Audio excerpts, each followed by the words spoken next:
Capital versus labor explained. We have this epic struggle in the context of capitalism, between capital and labor. A struggle that can never be resolved as long as capitalism is alive and kicking as a mode of production. It's because capital has an ironclad determination and objective and imperative to crush labor, to commodify labor, to cheapen labor, to effectively take over labor. Ideally, the capitalist would like to take your labor away from you and not to have to deal with you. But because the capitalists cannot do that, commodification can never be complete.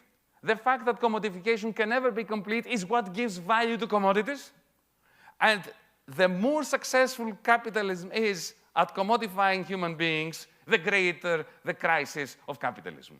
That is, if you want, a Shakespearean, Sophocles-like or Euripides-like tragedy where the actors, capital and labor, within this game of capitalism are condemned never to find equilibrium.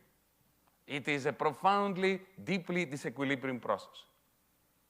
And this epic struggle converts into an epic struggle about democracy. If you think about the American Constitution, if you read the Federalist Papers, and I'm sure you've all read them, the whole point about the American Constitution was how to deprive the demos of democracy.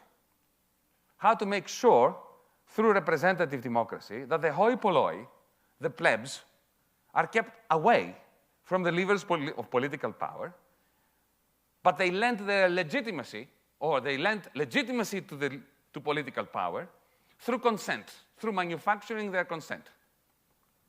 It is abundantly clear, and it is said so explicitly. Alexander Hamilton, for instance. So democracy was to be used in name in order to be breached in substance.